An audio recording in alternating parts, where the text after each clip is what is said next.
Hello. Now, today we are going to look at something called simultaneous equations, which is where we have two equations and we're going to do maths with the two of them at the same time. So when we're doing stuff at the same time, we are doing it simultaneously.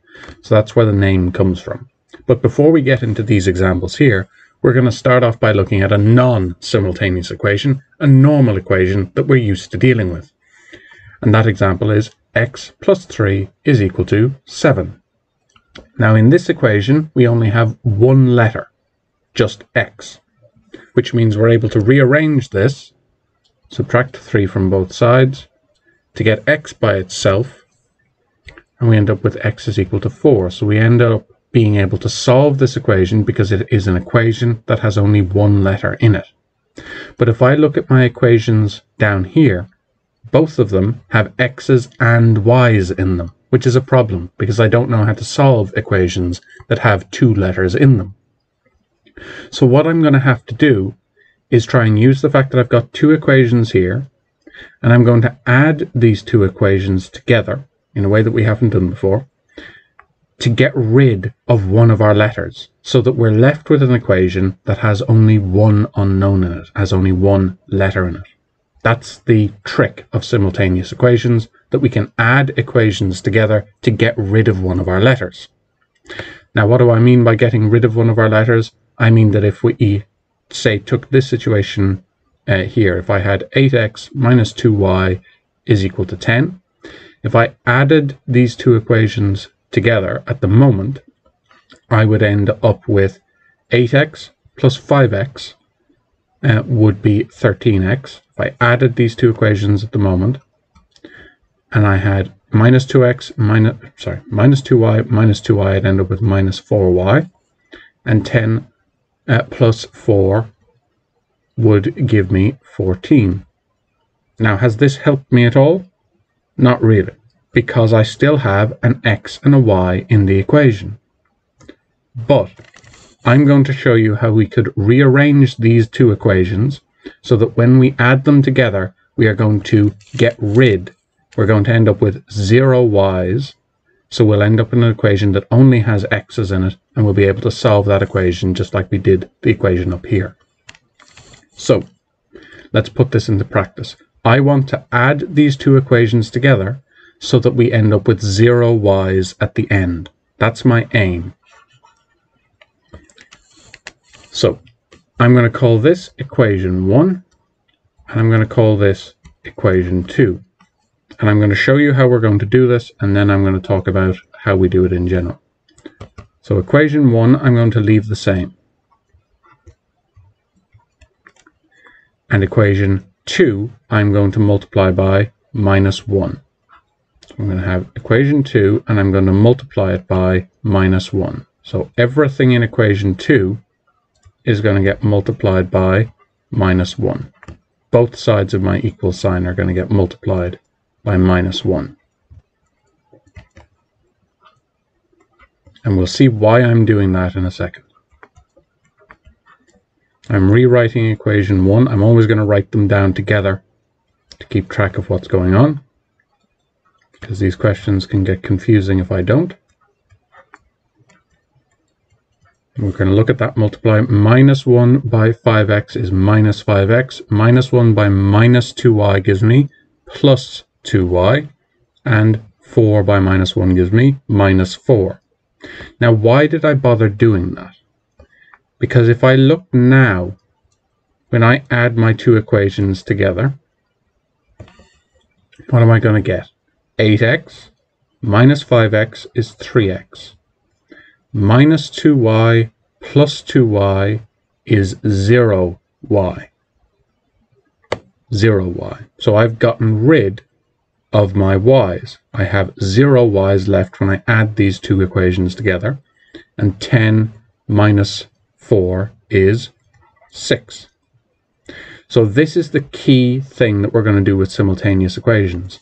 We're going to look at the two equations we're given and see what can I multiply one or both of the equations by to end up with, what was the situation we ended up with here? We had minus 2y and plus 2y here. when I add those two things together, I get 0y. So my aim is going to be, what can I multiply my two equations by so that I end up with minus a number y here and plus a number y here. When I add those two things together, I get 0 y's, so I just end up with an equation involving x. And I now know how to solve this equation, because if I know 3 multiplied by x, what one does multiply is divide. So I end up with x is equal to 2. Now I know the value of x, but I want to know the value of y as well. Any letters in my equations that I'm given, I want to know the value of them. So now I'm going to take my x is 2, and I'm going to substitute it in.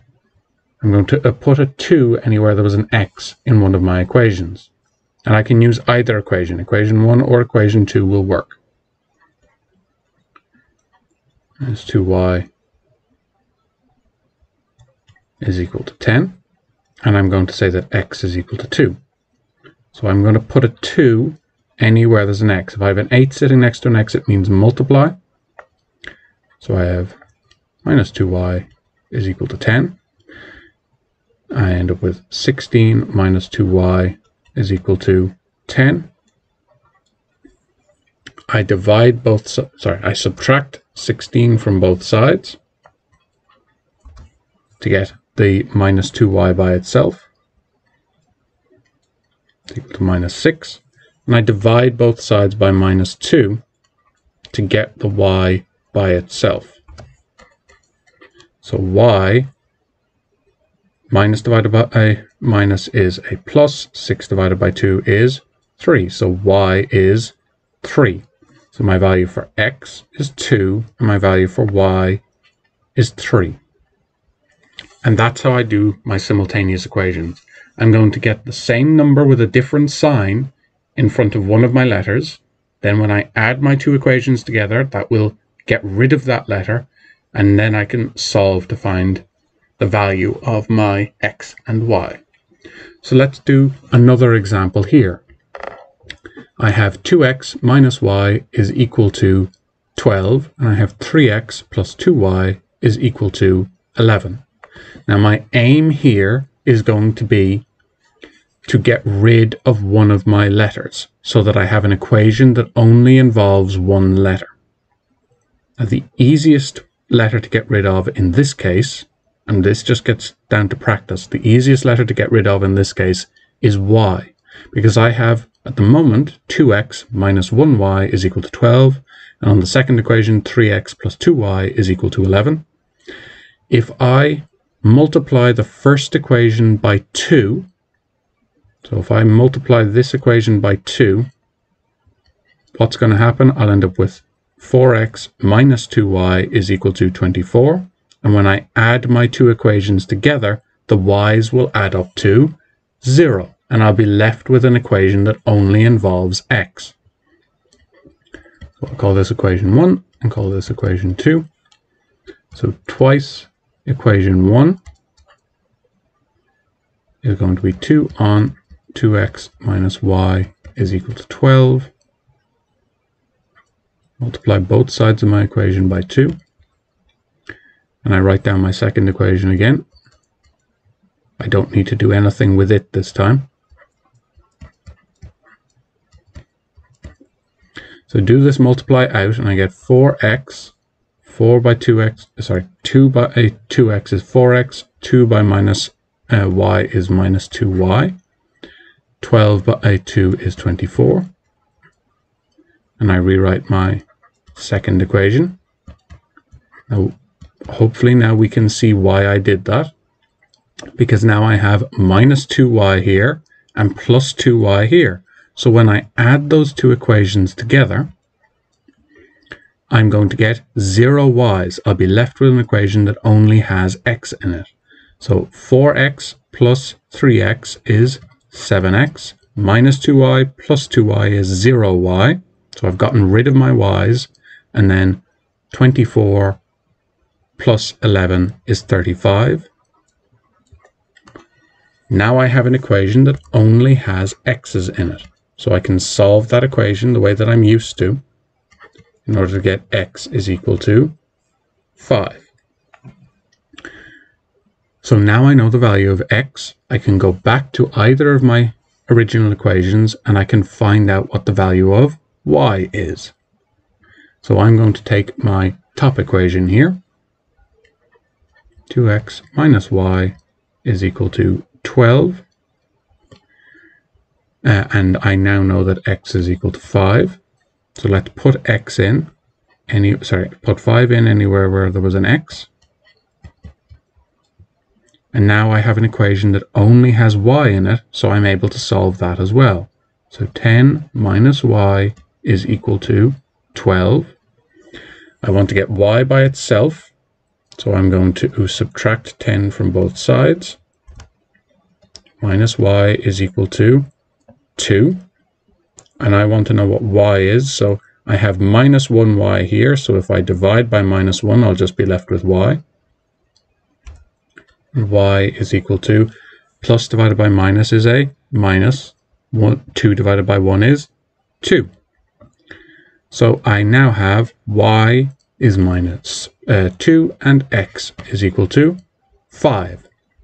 So we can see the general style of our simultaneous equations. We get the same number with a different sign in front of one of our letters, and then when we add the two equations together, we end up getting rid of that letter, and we have an equation that we're able to solve, and then we substitute back in to get the remaining letter. And that's what we're going to do for all of our simultaneous equations. And that's what we need for now.